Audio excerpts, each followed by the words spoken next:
Okay, hello, welcome. Today we're continuing our discussion from this fall on issues of how the district is addressing issues of race in our district. This discussion started back in June when many people in our community expressed concerns and interests in the district reexamining how we address these issues. We were able to discuss this in October, and now again today we're very happy to have some guests to discuss how we're talking about culturally sensitive teaching methods in our classroom. So with that, I'm going to turn it over to Dr. Crystal to introduce our guests, and we can continue our discussion. Thank you to Dr. Best. I am so pleased to have with us Dr. Donald Seiler and Dr. Sharon Locke, who have been doing some work with both our teachers and our administrators and our coaches around culturally responsive and sustaining pedagogies. So I'm going to let them do the talking. They're going to lead us through a presentation of the work that they've been doing in our district to date. So Dr. Seiler, he is a professor at the University of St. Joseph, and he's going to kick us off with the work that's been happening with our teachers. All right, so I'm going to share my screen with you. Hopefully this goes off without any technical problems. All right. Can everyone see that? Yes. All right. So as Dr. Crystal mentioned, my name is Don Seiler. I'm an associate professor of education at the University of St. Joseph. I have been there for the last 7 years. And for the most part, I have taught with the off-campus program, mostly working with in-service teachers. So I've taught courses in educational technology, multiple intelligences, courses in educational research, but my own research background is directly related to engagement and culturally responsive teaching practices. So I have a few slides. I just want to run through them fairly quickly. What we have been focusing on at Guilford is both assessing and addressing issues and concerns. What's really important when you're engaging this work is to make sure that you are looking at the capacities that already exist within a setting, within a space, before you start suggesting changes. It would be very easy for me to come in and say, well, here are all of the ideas, here are all the guidelines, now just fix everything. But that would ignore the work that had previously gone on. It would ignore the folks who are already working hard on these things. It would ignore the people who just have an interest in this work and haven't necessarily had the time or space to really engage it. So my background, my degrees are in art education, instructional technology, and urban education, but my research focused on modes of engagement specifically among marginalized students. And I spent most of my PhD work looking at Black adolescent students, so middle school and high school students, and how they were feeling about the school setting and engaging the school setting. So I want to give you a quick overview. We're going to talk a little bit about my role at Guilford, which is really to be a support and a resource. I want to be present and available to support the faculty, support the administration as they need, but I also want to be there to support the students. Ultimately, this work comes back to the students' experiences, the students' perspective, and what are they leaving Guilford with? Are they leaving Guilford with a sense of disquiet? Are they leaving Guilford feeling like they didn't get the things that they needed to really be prepared to engage in a broader world? Are they leaving Guilford feeling like they've gotten the critical analysis skills and they've gotten the experiences and they have a pretty good understanding of the world that they're going to enter? So my goal is to be a resource for teachers and administration, but mainly for students. I want to talk a little bit about what we've done so far, and I'll give you a couple of examples of the work that I've done with the academic coaches and with the teachers.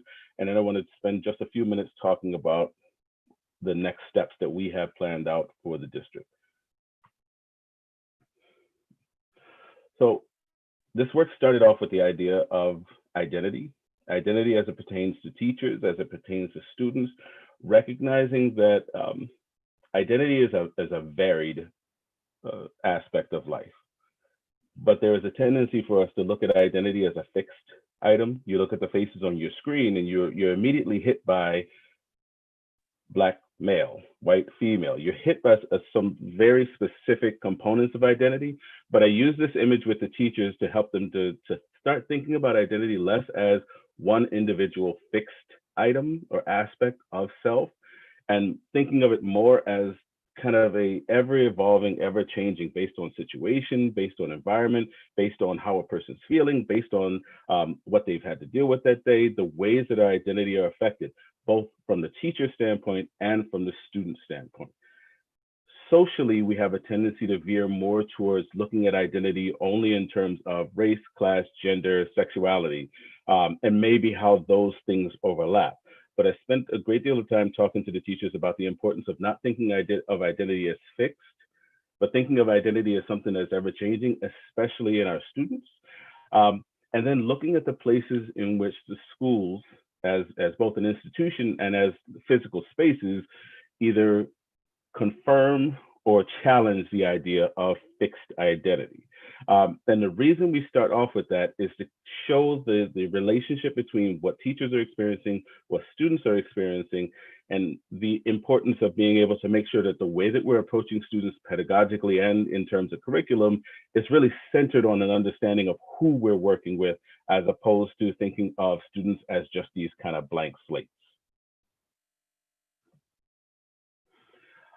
In terms of addressing the curriculum specifically, we are working with NYU's culturally responsive and sustaining pedagogical framework. The reason we are doing that is because they spent a great deal of time, and I actually reached out to them just 2 weeks ago, just to confirm that this work is okay to be used in this context, but also to make sure that it's very clear that if we need to make adjustments specifically for this district, that we are in contact with them. But this work has really been centered on reframing what culture is, thinking about culture more broadly, but also thinking about culture as opposed to just a broad definition of culture, thinking about culture specifically in terms of how it is reflected and affecting students in schools. So the culturally responsive and sustaining framework looks at 4 main areas: welcoming and affirming student environment, a welcoming and affirming environment, high expectations and rigorous instruction, inclusive instruction and assessment, and ongoing professional learning. What really makes this framework stand out from other ideas in terms of culturally responsive and sustaining teaching is that it actually looks at it from the standpoint of students. There are specific guidelines for students. There are specific guidelines for teachers, for family and community. There are specific guidelines for folks like me, folks who work in higher education, and then there are specific guidelines for policymakers. So they've examined this across multiple areas and multiple aspects in order to make sure that what is happening in the schools is not just a standalone, that it's not just teachers doing work or administrators doing work or families doing work. It is everyone working together. And I've spoken at length with teachers and instructional coaches about the importance of seeing these things not as just a new initiative, but seeing these things as key to establishing an inclusive culture for all students, not just an inclusive culture for one specific subgroup of marginalized folks.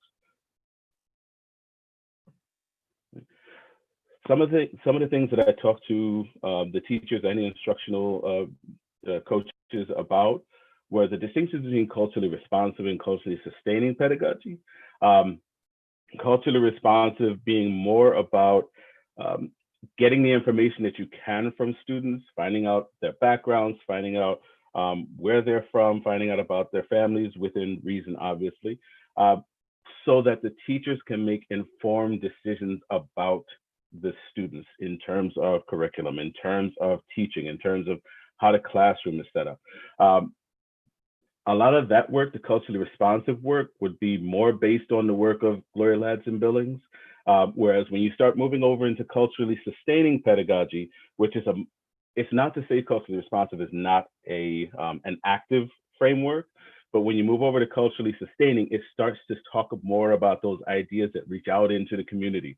So it's not just about the students in the classroom. It's not just about the experience. It's about how do those things then start to translate and start to grow outside of the classroom. So culturally sustaining pedagogy are things like centering dynamic community components, uh, student and community agency. How do students see what they are learning and the agency that they're developing, how that works outside of classroom? How can what's happening in the school work in conjunction with what's happening in the communities themselves? So Gloria Ladson Billings, Christopher and Dean, Django Paris, Maxine Green is much more of a philosopher and a theorist, but using these works have really helped me to build my own smaller aspect of a framework that I'm able to use directly with teachers. And I have these, it's just a couple of examples of the importance of thinking beyond just content and thinking beyond just, I have to teach them this. But if we're really trying to help students to develop critical analysis skills, then a huge part of culturally responsive and sustaining pedagogies are looking at things that are of relevance to students. And this is backed by brain science. If you look at David Seuss's work around brain learning, if you look at Zaretta Hammond's work, all of this stuff is about creating relevance, and the relevance creates a connection between the student and the content. So I've worked with the teachers in terms of the ways that they're incorporating culture into their classroom. So I talked a lot about the importance of using art. And part of the reason that I value using art is because art is something that goes across cultures. Every culture, every society has their own forms of art. There are themes that go across cultures, family, connection, happiness, sorrow, oppression, and I'll talk about that in just a moment. So using the arts as kind of a vehicle so that you can actually examine art for its own value, but at the same time recognize it as another symbol system, just like any of the other subjects that we're teaching students. So I use these two images because on the left side, you have what is considered to be, for a very long time, was considered to be vandalism. But when that vandalism was taken and kind of codified and then given and shown and taught in art schools in Europe, it had a different take. So there are a lot of places in Europe and a lot of European artists who made an entire new genre of kind of indoor graffiti where they captured the things that were considered to be vandalism. So this on the left side was associated with urban blight. It was associated with illegality in general. And it was seen as a lower form of art for a very long time. Whereas what you have on the right is a commissioned piece where someone commissioned this classically trained artist to come in and create this thing that is not very far from the thing on the left. So helping the students to have a little bit of critical exploration of the context of things. So this is a small example that gives you a bit of a social studies approach. In terms of a historical approach, you could take something like these two items. Thinking about what's being communicated. And I'm not going to ask you like I asked the teachers and let them give me answers, but I'm sure if I start saying words like regal, powerful, stoic, you can kind of see how they translate across both pieces. The distinction in the context is the piece on the left is John Singer Sargent, who had an obsession. He really liked painting what he considered to be interesting looking people. They often had very, very pale skin. Some of his more famous paintings are of people, women specifically, with very pale skin. But he'd like to create these ornate, there had to be something ornate in the image. So he liked to create these ornate images. And on the right side, you have Kehinde Wiley, who painted President Obama's portrait.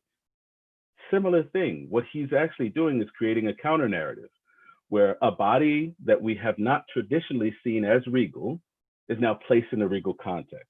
And he still has the ornate background. He has the ornate imagery around him. He has the kind of stoic and regal air to him.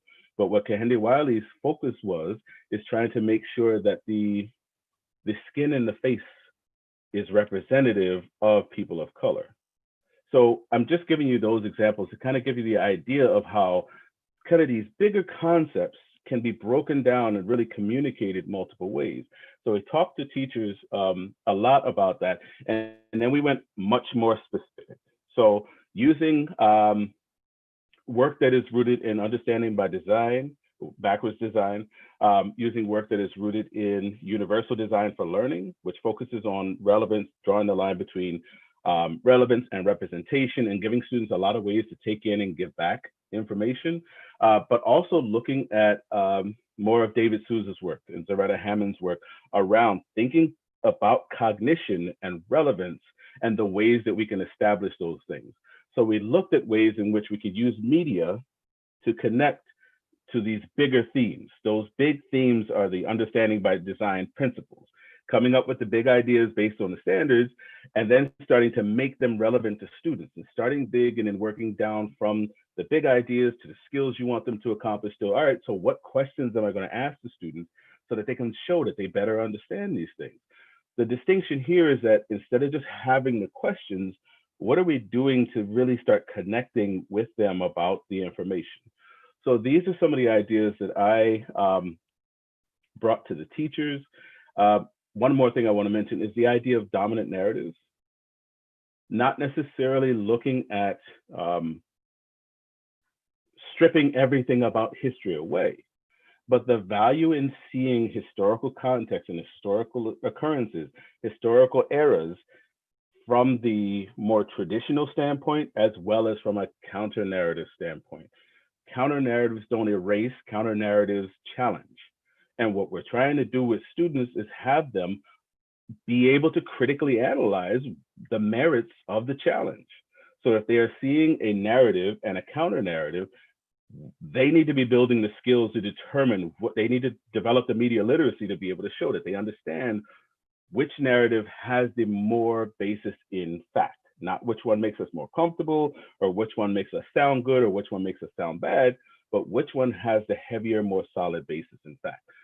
So this is some of the work that I've done with the teachers and with the academic coaches.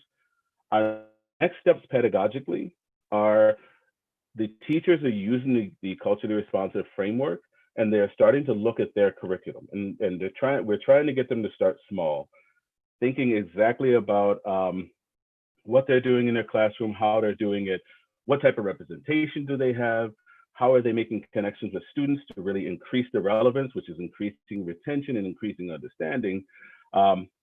Once they have done that analysis, we come back together. I'm having monthly meetings with the teachers.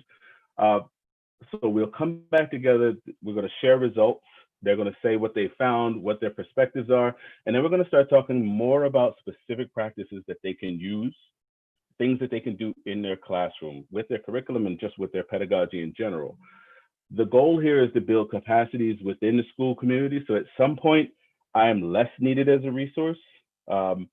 They have enough resources in the district that that community starts to build, and they can support each other in focusing on this student-centered learning. But we want to examine the outcomes academically as well as culturally. It's good to have a much better culture in the school, but it's still a school. And that's why the work is rooted so heavily in brain science and in pedagogy, as opposed to just being, I think this is what we should do. So by having that kind of research background, it really puts us in a position where we're fairly comfortable that having a much richer curriculum, it's culturally and in terms of student-centered, is going to create a much richer academic experience for students in general. And then obviously we're creating a lasting framework for instruction. The last thing I want to mention is I am also going to be working directly with students. Like I said, this work needs to come back to students eventually.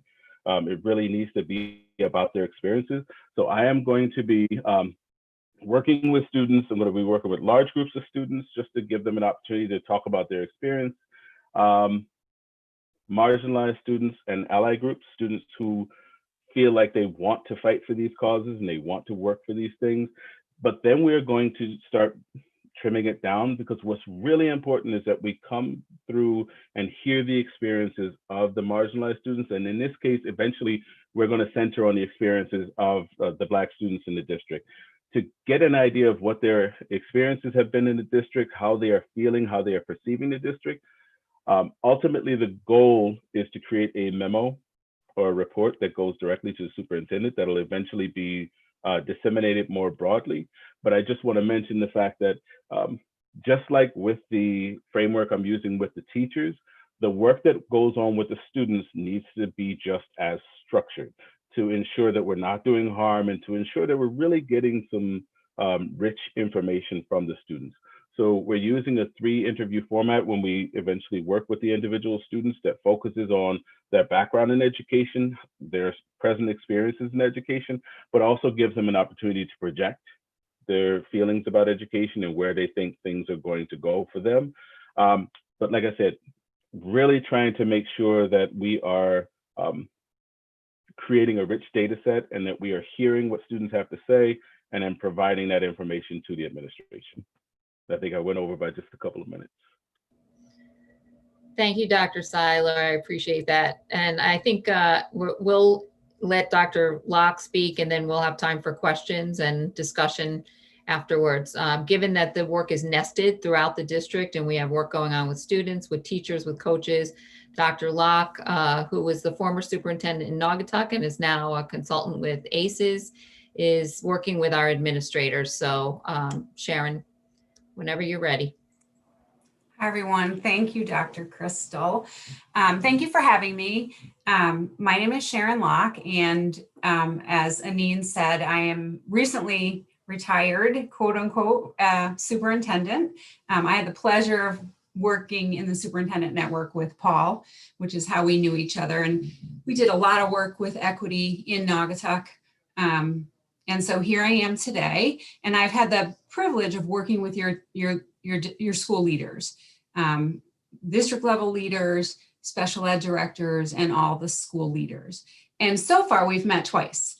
We met once in October and once in January, and we have another meeting scheduled for March. And there really have been rich conversations. I'm going to share my screen with you now. My PowerPoint is not quite as extensive as Dr. Seiler's, but you'll see so many parallels and overlaps in our work. And also, I just want to say thank you to Dr. Crystal, because she arranged for us, Dr. Seiler, myself, and her to meet earlier before I began the work, to make sure that we were sort of lockstep in our language and our frameworks, and making sure that we're preparing leaders to lead the work that Dr. Seiler's working with the teachers on.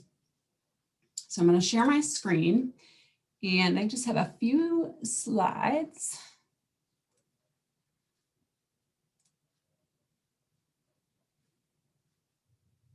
And can you give me a thumbs up if you can see my screen? Perfect. Okay, so the work that I'm doing with leaders was really intended to support the work that Dr. Seiler's doing with teachers, and to make sure that the leaders are approaching this not just as an initiative, but in the intentional leadership moves they make every single day in an ongoing fashion. Culturally sustaining learning environments lead to equitable outcomes for children. And it's not an initiative, it's a way of being. It should infiltrate everything that we do in schools each and every day. And I focus with the leaders on equity from a systems perspective, and I'm going to talk a little bit more about that. I think Dr. Seiler mentioned that too, the nested sort of perspectives that create the systems that exist in our schools today. And then we're talking about specific planning and strategies to start working on changing those systems that sort of work to perpetuate inequities. And again, we're using the New York State framework for culturally responsive and sustaining learning environments. And in my PowerPoint, I have the link to the full document.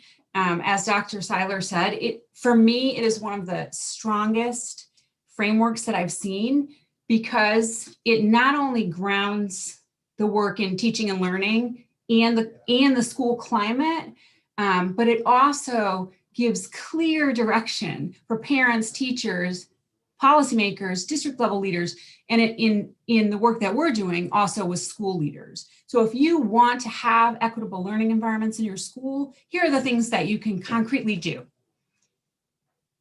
So the first session with the leaders was a lot of creating a safe space to talk about things that we don't typically talk about in education.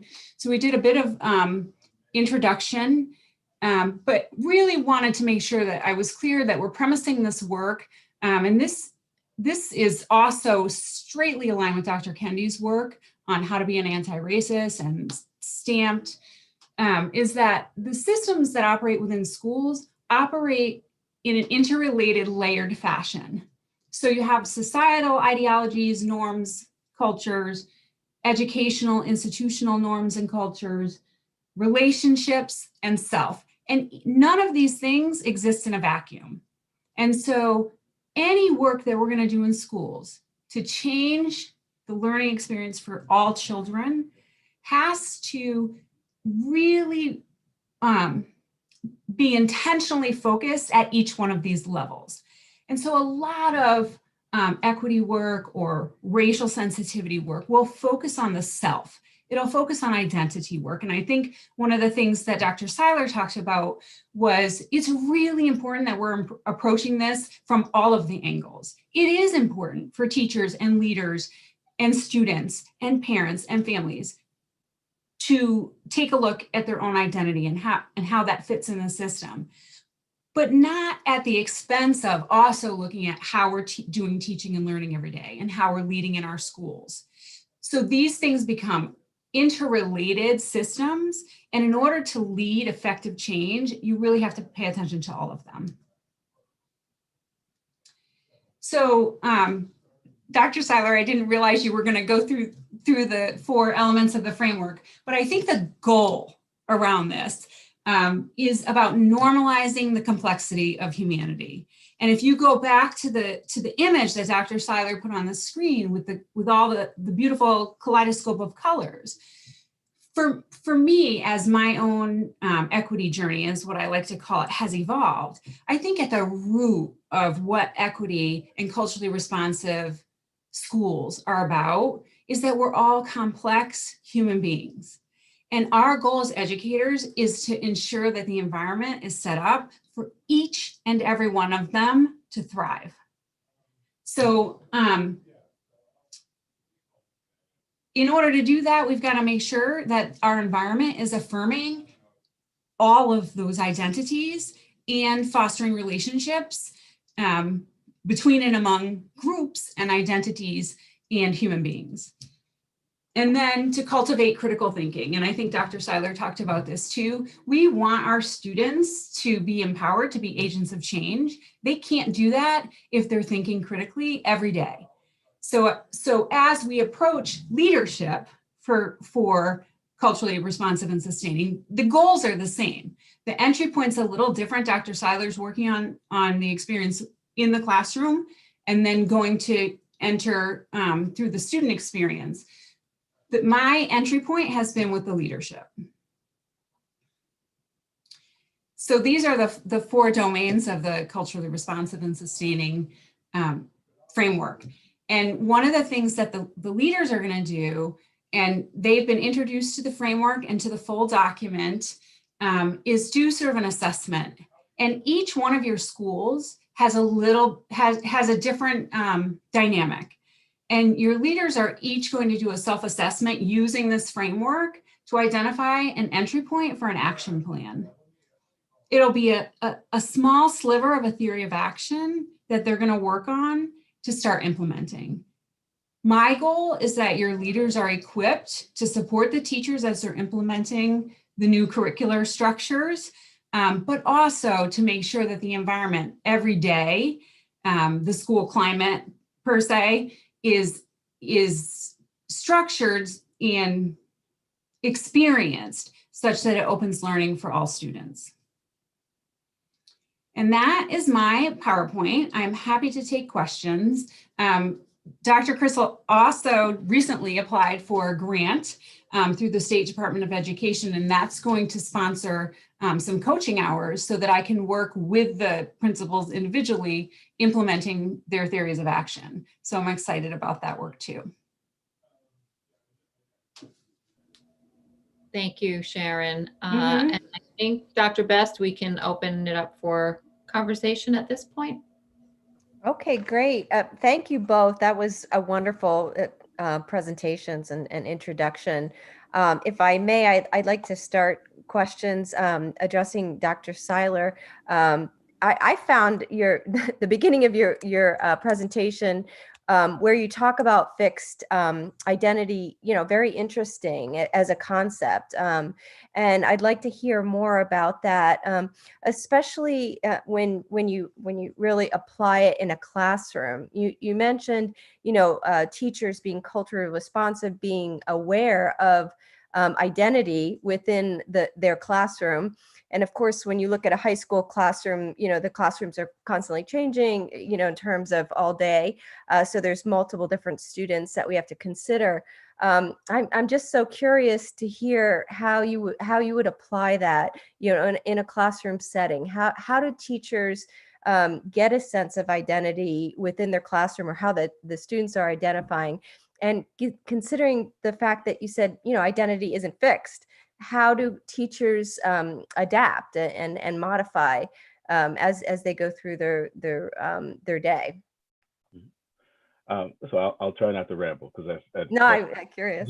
these are really, but it's really interesting topic of conversation. And the reason that I use these types of conversations and I use visual arts and is because of the fact that it helps people to connect to it much more quickly and much more easily. And my whole thing is about creating experience, and experience being the key to long lasting retention and being able to access memory and being able to really understand something differently. But in terms of identity, schools have a tendency, I always tell my students and I tell teachers to think about tracking.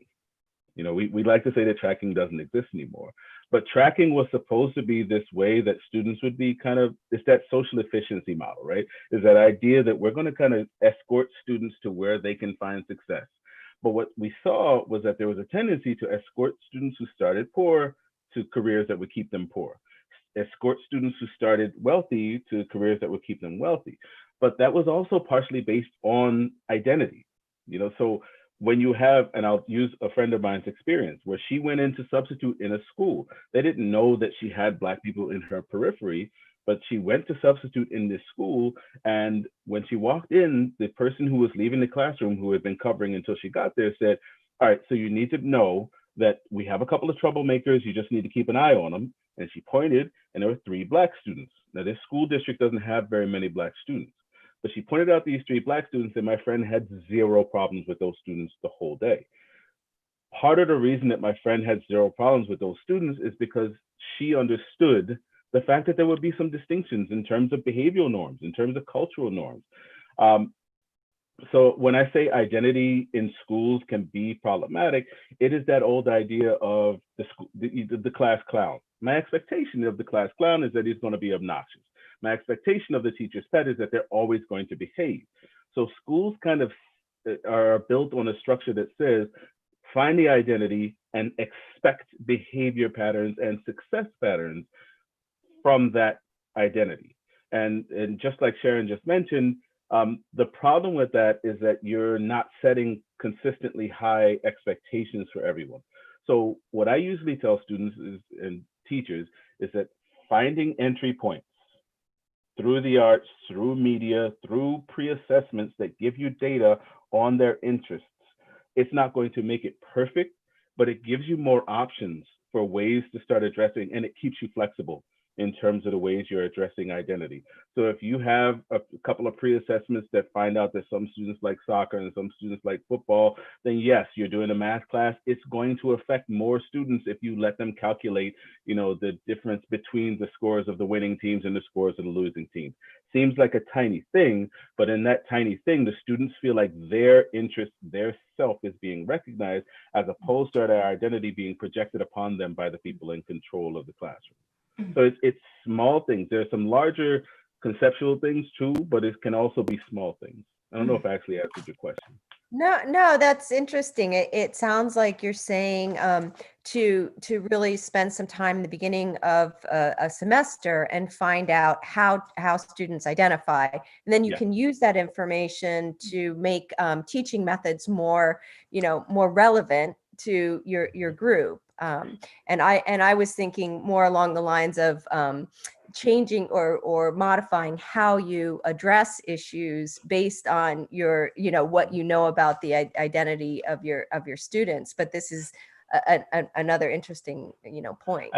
I do think that teachers tend to do that a lot already. I think that teachers, it was Gloria Ladson-Billings has the quote, "Without significant relationships, significant learning cannot occur."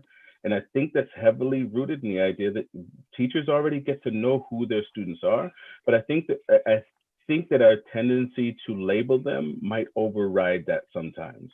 So I think one of the things is teachers recognizing that what they already have. They already know that one student needs a raised voice and another student needs you to quietly kind of address what they need. And that's an aspect of those overlapping identities. So I think there are capacities there. I think teachers have the ability. I think that internal recognition of the fluctuations in identity and being reflective and reflexive about that can really make a difference.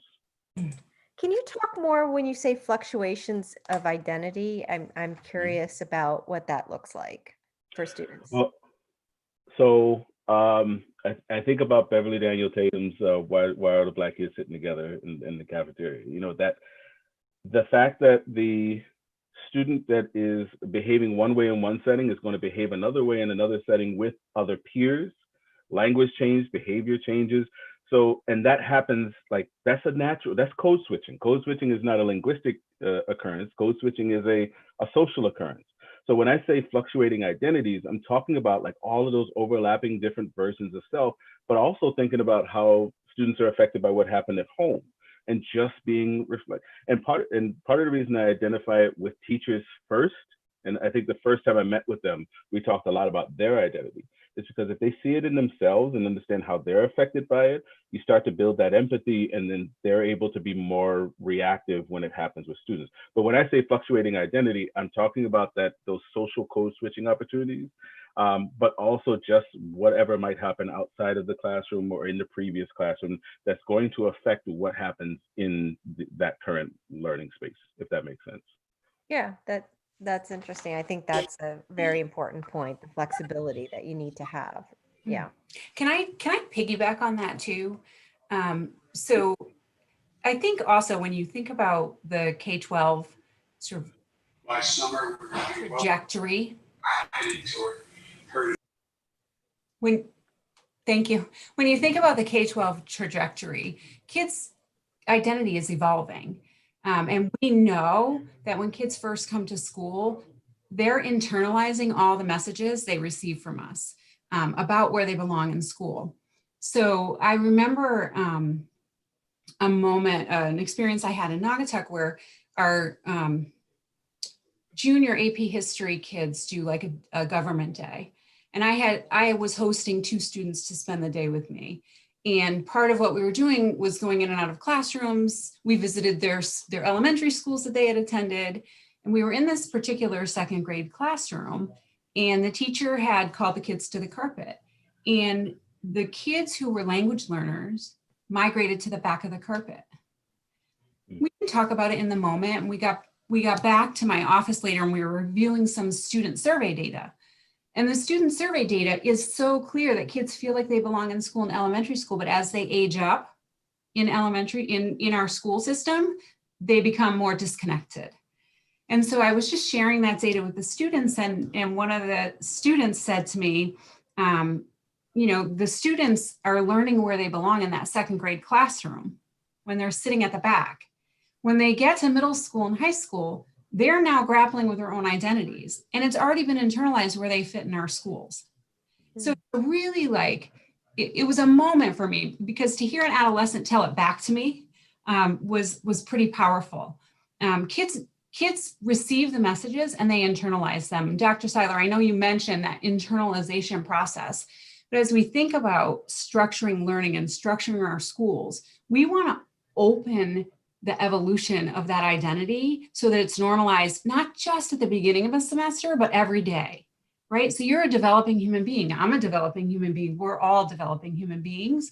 And who do we want to be in this world? And how do we want to contribute?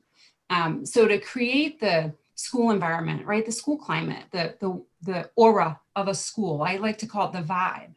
that really honors the fact that you're a growing individual and your identity is going to change from the minute you walk in at the beginning of the school year, and by the end of the school year, you're going to be different, changed by the experiences you have in our schools.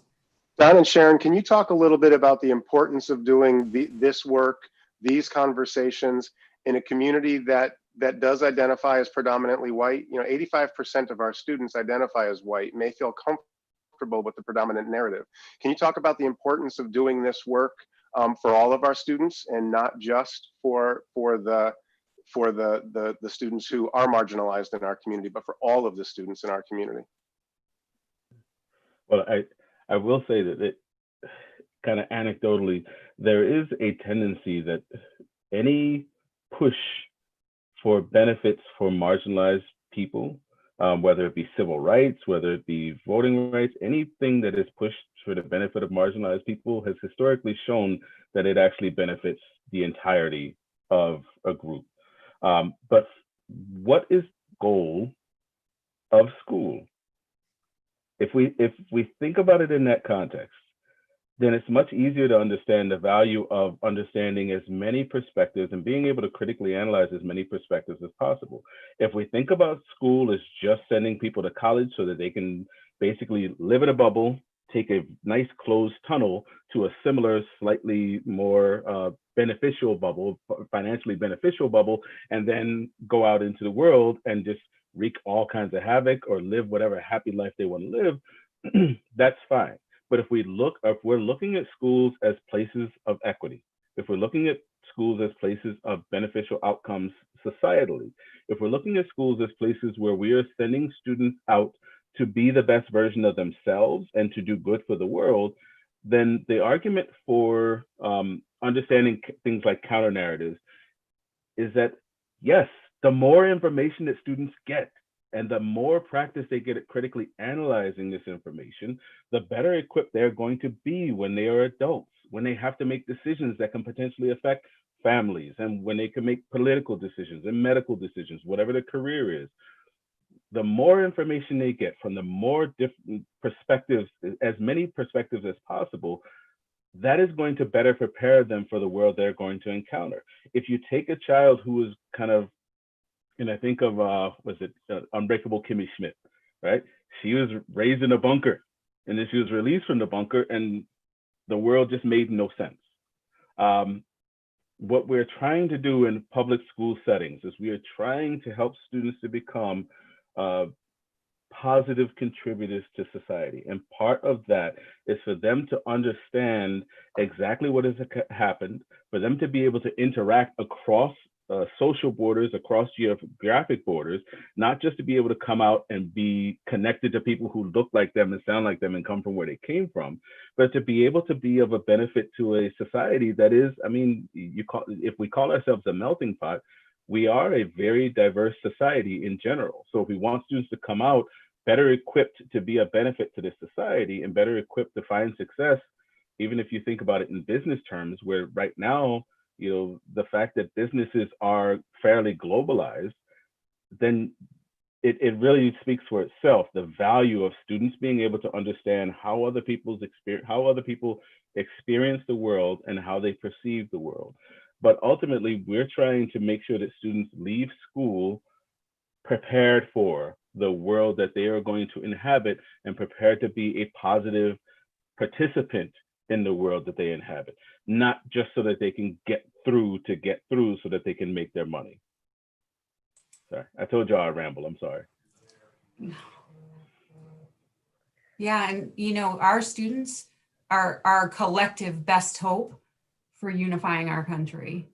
You know, if we continue the dominant narrative, we'll never get to the point where we come together as a united nation.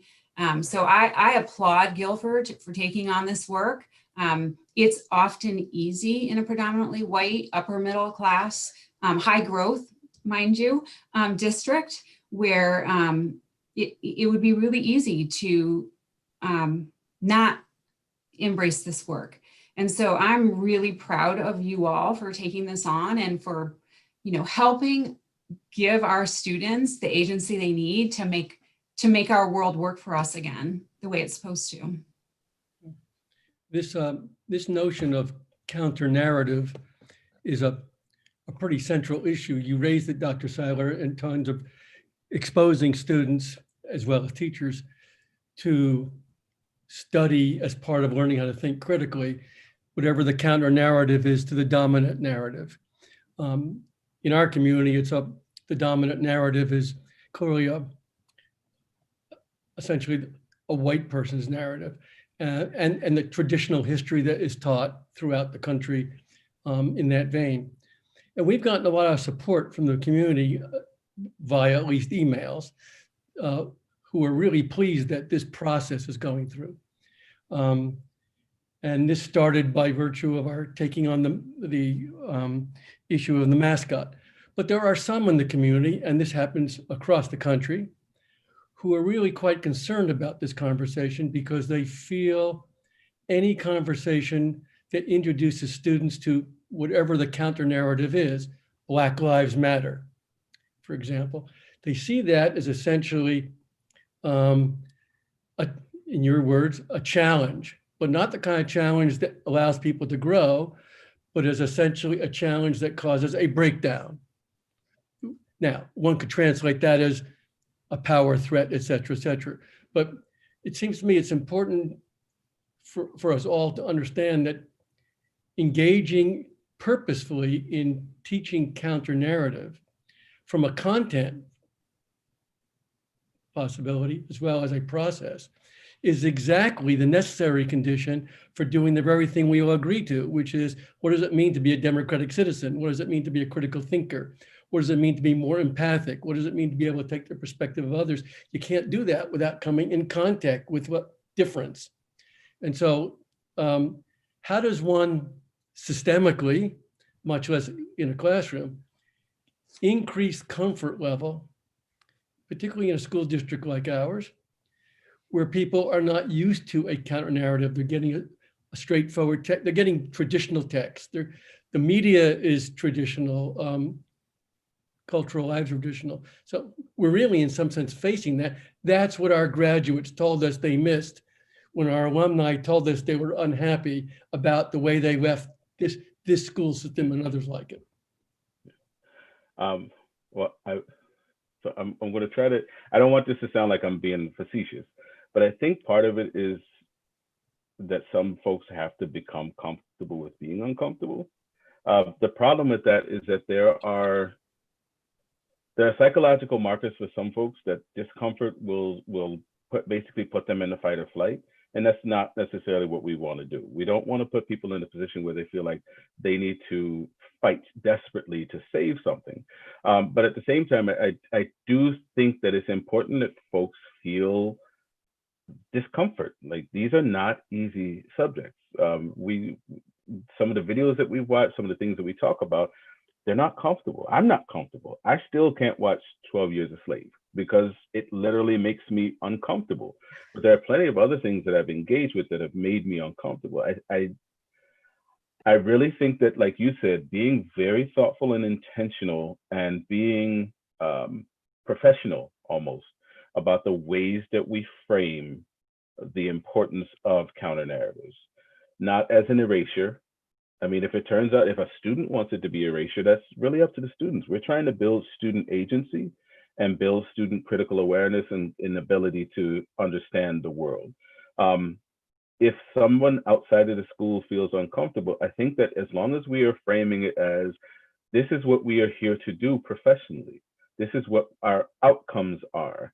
In order to achieve these outcomes of having fully democratically engaged students, is them developing their critical analysis, and they have to decide if that narrative is bad or if that narrative is good. And we have to make sure that our framing is as professional as possible.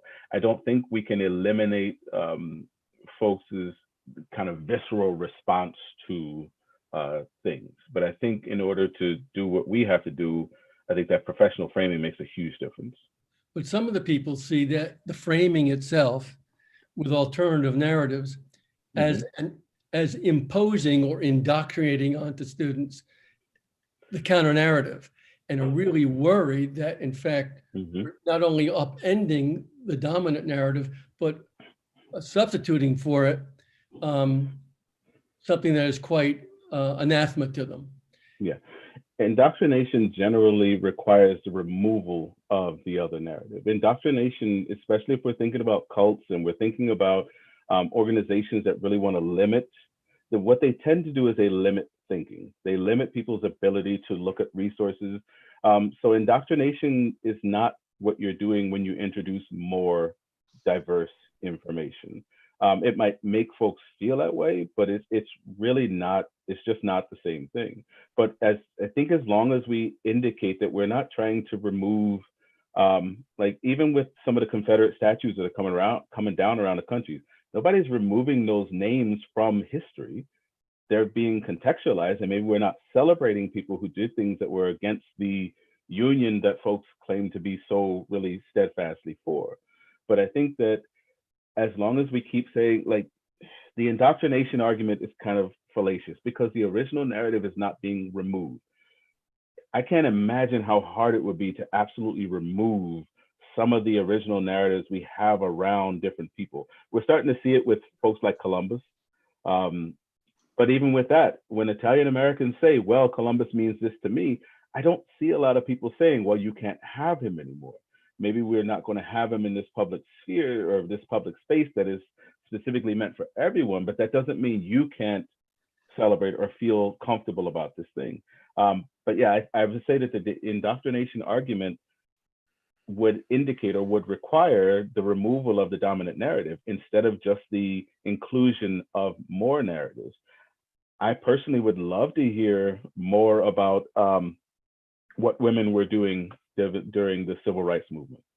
You know, finding out that the Black Panthers, this group that some people find so horrifying, but finding out that the heart and soul of the Black Panthers was Black women who did all the organizing, all the cooking, and made all the signs and brought people together for the meetings. It actually helps me to better understand what the Black Panthers were, as opposed to just saying, yeah, well, this is just women trying to take away from.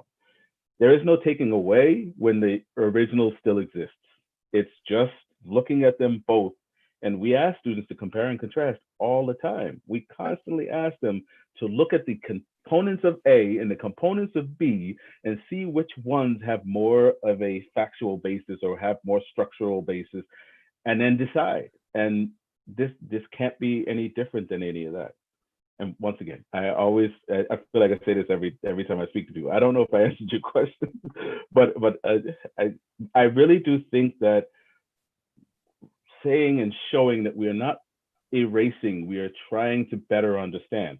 I think it would be a crime if we erased history, the dominant narratives, because even if we're looking at it as a way that structural power established and maintained itself, it still has some value. Even if it's a cautionary value, it still has value. Mary, do you mind? So, Sharon, sorry, Dr. Locke, I should say it that way. I loved your comment of normalizing the complexity of humanity. And Dr. Seiler, in the beginning, as you're talking about complex identities, I think, again, because of the frame that that I think our community at large, I think individuals, there's a whole range, but our community at large comes from, right, which is predominantly white. I think it's just, it's such an important approach. I'll just share what's in my head, which is as the election results were unfolding and everyone was surprised at what happened in Miami-Dade County, because guess what? Not all Latino people think the same way. That it's going to be such an important piece of the work, I would think, that we do, that that recognizes group identity and individual identity and allows them to coexist, but also separate. I'm not sure I'm using the appropriate words, and I welcome correction if I'm not. But it just seems to me that's going to be really important for us as we move forward. Really well said. I think it is important to acknowledge group identity and to provide space. And I think Dr. Seiler, in your slideshow, you had some ally grouping that you were going to focus on at the same time as acknowledging the unique stories that we each have. And I think they're equally important in the work. So I appreciate you saying that, because while we do have unique stories, we do also identify, right? Like with groups. So I think that's a really important distinction. And in doing the work, as often as Guilford can, creating opportunities for folks to come together who are from like groups and unlike groups to experience civil discourse and or other experiences together in a positive way will help deconstruct some of the barriers and divisiveness that we're feeling now. The more we can bring people together and structure experiences where people are leaving feeling enriched and empowered with other people who may not be like them, I think in addition to education and doing the right things every day in classrooms with children, I think bringing the adults together in the community and creating those spaces is equally important. And the idea of talking to our students early about the idea that their affiliations with groups is multifaceted, right? I know that part of what makes people uncomfortable about this conversation is that we are pigeonholing people into groups. And actually, by raising this conversation, we want to help our students I recognize that they are parts of multiple groups at every moment in their life. And some they can choose to be part of, and others ascribe them to, but it's that code shifting that Dr. Seiler spoke to. And that is empowering to a student rather than disempowering, recognizing that you're not limited to one group affiliation. You can be part of different groups. You're part of a gender identity. You're part of a racial or ethnic identity. You're part of a religious identity. You can choose to be part of other identities, and those create individual resumes that are different and unique to all of us. And I think by avoiding that conversation, our students come away often believing that I can only be part of one group. I'm white, I'm Black, and that's all I am, and that's what I am all the time, rather than that is a part of who I am. And there are other parts of that self and that identity as well. And in doing that work, Dr. Freeman, I think what you do is you help people approach other people where they're not just seeing the dominant group, right? Or the dominant characteristic, and they're not classifying kids based on all the assumptions they have about group identity, but they're digging in and getting to know one another beneath that. And to Dr. Hirsch's point, and I think I heard that's responsive to what we heard from our students and our recent graduates in these recent conversations, that they felt less prepared to do that than they wanted to feel. And Moira, I'm really sorry I cut you off. I'm just listening to taking this all in, and we touched on it a bit, both of you.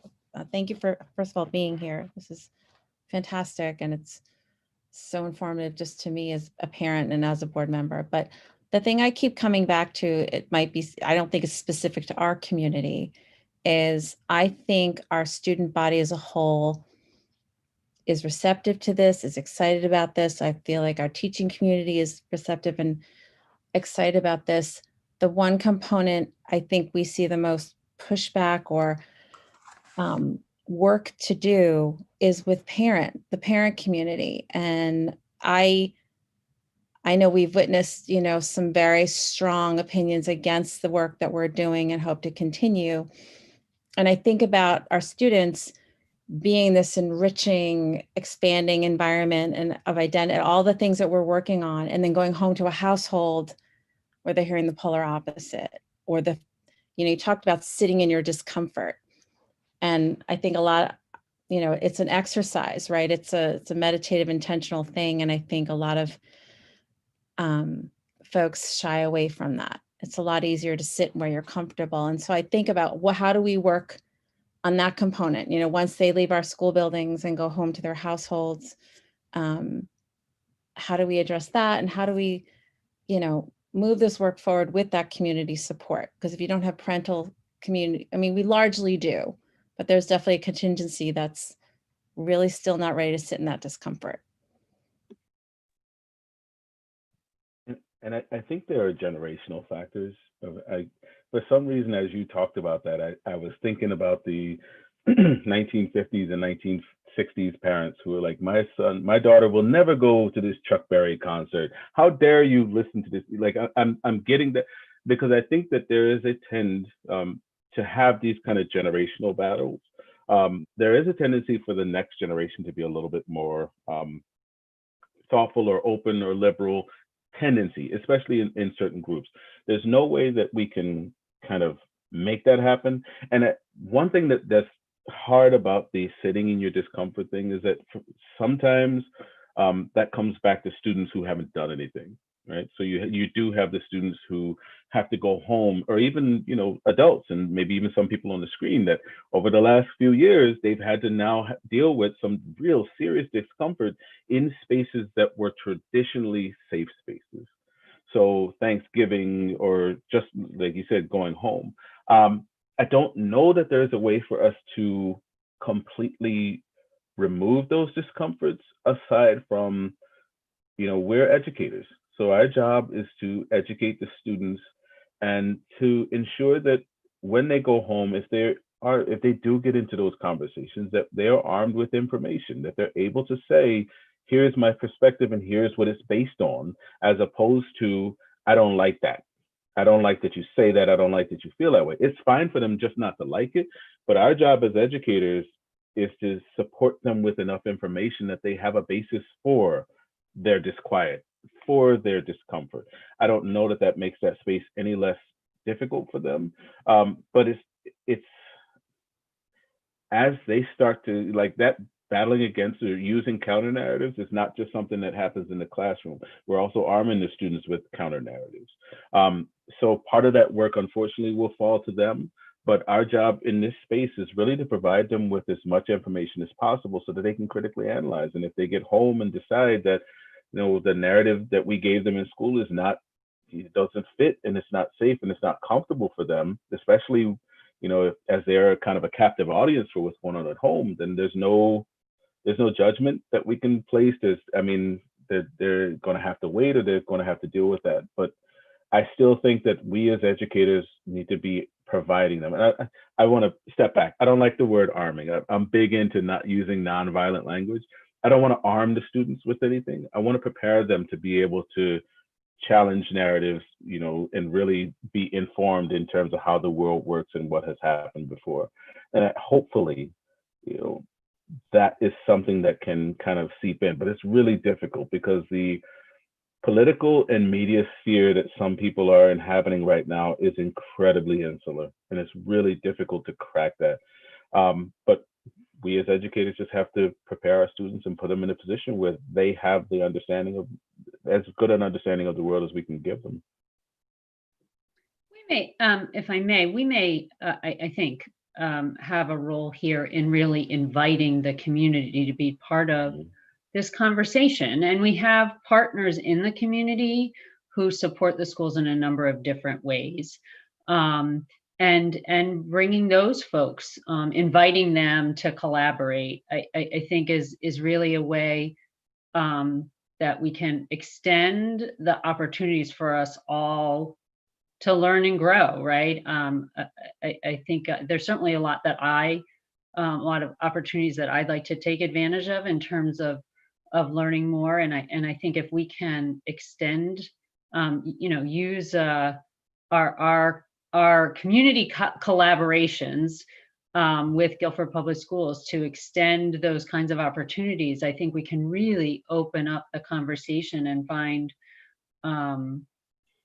a way to extend the learning, the growth, the development, the celebration, whatever it might be. And I do want to point out once again that the framework from NYU, since it does address things on so many different levels, it's a really good resource for folks in administration see the overlay between administration and home and family and community to be able to kind of bridge those gaps and get into some of those situations you were just discussing.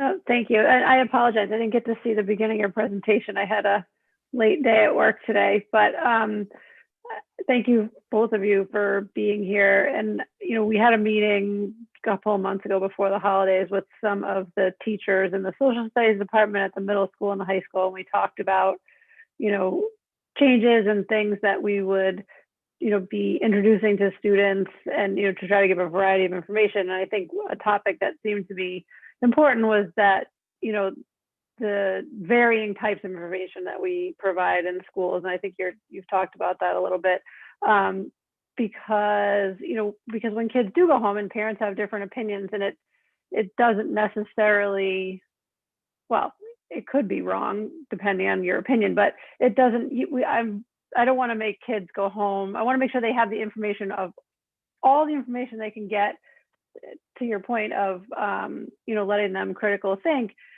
because, you know, the idea that they're going home and not feeling safe, I don't think that's exact, you know, I don't take it the way, you know, I know what you mean by that, but, you know, if they can have as much information as possible, they can have conversations with their family, their grandparents, without, you know, and being able to recognize that, you know, grandma has, you know, learned something different, grew up in a different time, parents have different things, and you know, while they may not agree, it's okay to listen and, you know, talk about it, but you don't have to feel that they're just wrong. You know, we're screaming and yelling at each other, and, you know, and this is what they told me in school, and that's why you're wrong.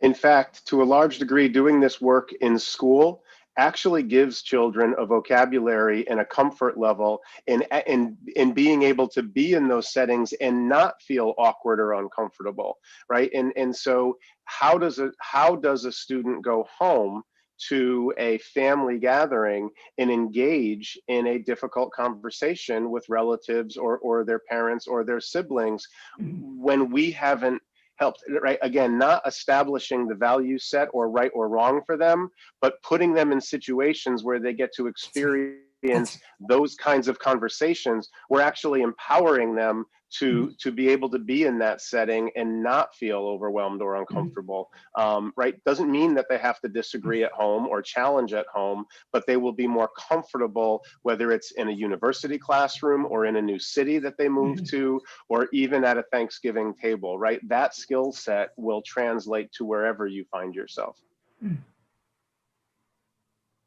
To go back to what Katie was talking about in the larger community, the larger context is that this country is divided not on simple race questions, but on political ideology questions. And people refuse to get information from one channel versus another. So we're seeing a breakdown of our ability as a society to deal with complexity and multiple counter narratives, and we're as if there's only two, so that whatever we're doing here with regard to this central focus of race really is much larger than that, because race is in the context of all the other issues. Sometimes they get confused. So when people want to equate Black Lives Matter street demonstrations with what went on in Congress last week, they're not necessarily, I understand they're talking about violence, but it's not quite the same thing. But people reduce these things to simple terms. To the degree that we're teaching students appropriate knowledge, not only simply to remember and regurgitate and pile up, but to be able to manipulate, to be able to actually make sense of and use knowledge, to inquire, to think critically, to question. Those are the skills that obviously become important in a variety of things, including the appreciation for what their parents and grandparents are saying. It is not surprising that college students come back after 3 or 4 years or even 2 years of college and come back and say, I never realized how bright how wise my parents were. another example of Does how that happen? I'm sorry, I'm waiting for that. your kids haven't gone through enough. Sorry to interrupt, Dr. Hirsch. But so the fact that we begin to equip students with the increasing comfort level of dealing with ambiguity and complexity and conflict as a way of dealing with life as opposed to fearing it, is an important lesson, I think, for parents to affirm as well. Yeah, and I just wanted to dovetail on that. The other point that I can't remember if Dr. Seiler or Dr. Locke brought it up was about modeling, which I think is so important if we can create opportunities in the classroom, in our schools, to model having these uncomfortable conversations or just dealing with discomfort. That's so important. It's so difficult to do. And I'd love to hear what your thoughts are about how to deal with uncomfortable situations and how to model behavior. We did hear from some of our alumni, particularly around literature that was presented. I believe it was To Kill a Mockingbird, actually, and that there was discomfort in the classroom around language in that novel. And so then the teacher has an opportunity to model how to deal with that discomfort. So I'd love to hear either of your thoughts about that, but also just acknowledging this idea of modeling. We really have an opportunity in our schools to do that. Dr. Seiler, I don't want to jump in, but I think that's how you structure your curricula, right? Like that's how you structure teaching and learning every single day in every single classroom, beginning in kindergarten. And if you have preschool, beginning in preschool. Kids naturally are curious and they want to have conversations with one another and they want to disagree and they want to be okay to disagree. We teach them so early that there's only one right answer, right? And so thinking about how to teach kids that there are multiple pathways to figuring out solutions, and that in order to do that, we have to examine multiple perspectives is, I imagine, where Dr. Seiler's going with the instructional model. Because honestly, there's no other way. You have to teach kids from the minute they walk into your schools that having critical conversations is a part of learning and growing, and making mistakes is taking risks, and making mistakes is also a part of learning and growing. And again, I'll remind you that we've done good work in those areas. I'm sorry, Don. Right? Think about mathematics instruction. Even in mathematics instruction, we are embracing the reality that there are multiple solutions in something as black and white as addition and subtraction. And so we're actually taking a pedagogical stance that we've applied in math and in science, and we're trying to actually apply it to conversations about history and identity and politics and give them that same positioning. And you board members, you've seen the work that we've done with academically accountable talk, right? We've been building that skill set in our community. It's now just in our school community. It's now about making sure that we apply it to some of these really important conversations where maybe we haven't applied it as overtly as before. And Don, I apologize, I cut you off. No, that's okay. I completely forgot what I was going to say. I'm going to blame you, Paul. It's all your fault. But when you, and I'm glad you brought up math. I always use math and science as the perfect example of the importance of contextualizing learning, making learning human, and making learning into something that is connected to the outside world. If we're talking about modeling, if we're talking about students being able to really grasp the fact that what they're supposed to be experiencing is supposed to be a representative of something that they're going to have to deal with in the outside world, then contextualizing. So moving beyond, even beyond, having multiple answers for a math question, but actually just having the math discussed. And I'm not talking about the word problem where train A leads here and train B leads there. I'm talking about what is the actual context in which this math exists and why does it matter to the students? Why does it have any importance to the students? We're trying to build their ability to really grasp things and not just remember things, not just regurgitate things. But on the kind of cultural side of it, we can't contextualize it without helping students to see, without finding out about the students and understanding what context is going to be relevant to them. So there are a lot of different ways that we can kind of reach out and connect and make sure that what's happening in the classroom helps the students to develop those skills and helps the students to become more, really gives them more agency. But I'll refer back to the framework again. Front and center of culturally responsive pedagogy is the context. The why does this matter? So if we're talking about community, if we're talking about teachers, if we're talking about modeling, it all has to be rooted in the people who are doing the instruction and planning the instruction have all internalized these ideas, and that internalization shows up in the practice, and it shows up in the classroom, and it shows up in the interaction with the students.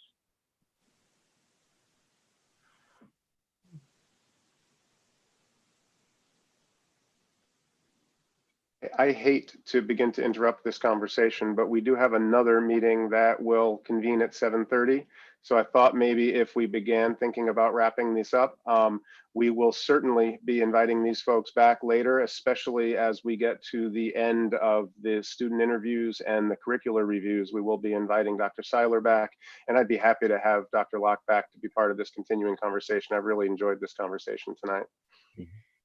Dr. Freeman, if I may, over the course of my time in this board, I've had to solve math problems occasionally at Board of Ed meetings or other things. It would be, I would really enjoy having one of our workshop meetings be a lesson, much like we've had a math lesson, much like we've had so if I may make that suggestion, that would be, I would really enjoy that.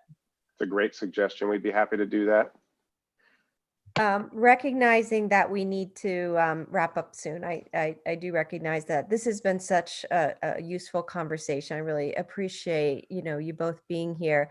I wonder if you can sort of very quickly, maybe share your thoughts about what you see as a challenge here, in terms of our district, just so we can get a beginning point, because this really is a beginning point for all of us.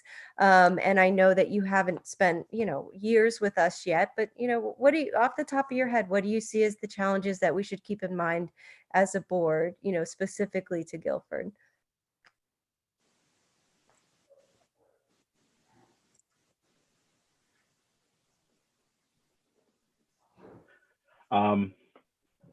In terms of challenges, I've actually been I won't say pleasantly surprised, because I wasn't expecting the academic coaches and teachers to be intransigent, but they've been very open, very welcoming. Obviously, the administration has been as well.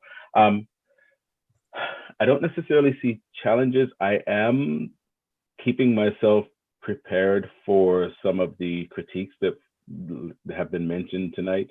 Folks who don't think that culturally responsive teaching or that any of these things have any benefit, or that there's some type of indoctrination. So I've been keeping myself fairly prepared for that. I'm not necessarily predicting it, but I do stand pretty sternly and strongly with the idea that as long as what we are doing is backed by almost every science, by neuroscience, by social science, what we know about education, we are not undertaking something just for the fun of it or just because it's a gimmick.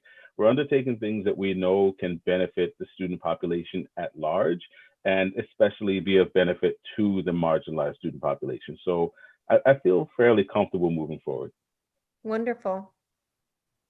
So I think the opportunity is really in being strategic with the work, especially the leadership work, so that you're bringing people with you, so that you're listening and including voice along the way, so that you can anticipate barriers. And so I know for the work with leaders, there may be structures of inequities that they're dismantle tomorrow, and the community may or may not be ready to dismantle that. And so I think the intentional, sort of thoughtful planning as you're doing and scaffolding the change is the opportunity. And you don't want to go so slow that you're not making change. And I don't see this board in that light. so it's really, I think the challenge is finding the balance, right? Pushing and changing and bringing people with you at the same time. Well, thank you. Thank you both. This has really been incredibly useful. And I think Dr. Crystal had mentioned that we're going to continue the conversation possibly at our May meeting. So I really look forward to continuing the conversation and in time hearing, how your work is going. So again, thank you so much for being here, answering our questions and providing so much useful information. I really appreciate it. Great. Thanks for having me. Thank you all very much. So I think the members of the of our committee have to do some procedural things like approve the minutes. Correct? Do we have a quorum to do that at this point? Looks like it. Yes, I think you have all 5 members with you, Ted, Joe, Amy, and Dick. So you should have everybody. We I'm don't. not on the committee. Okay, so we do not have a quorum. Oh, am I listing the wrong people? Who are we? Are we missing John? Is that who we're? I'm pretty sure I'm not on this committee. Maybe I could be wrong. Just to be safe, I'd go ahead and table the minutes until the next meeting. Yeah. There's no downside in tabling the minute approval. Not a problem. So we will table the approval of the October minutes until our next meeting. And so we need a motion to adjourn the meeting. I can make that motion. Without a quorum, you may not be able to vote. We may be stuck in this meeting forever. No. I could keep talking, actually. I'm still interested. I heard a motion from Mr. Galino. Yes, I'm having video problems. I apologize. Hopefully when we get this meeting done, I can reboot my PC and get my video back. But I am here. We'll see you at the next one, Joe. I see a Okay. second from Mr. Sands. Excellent. So moved. Okay, thanks everybody, and we'll see you in 7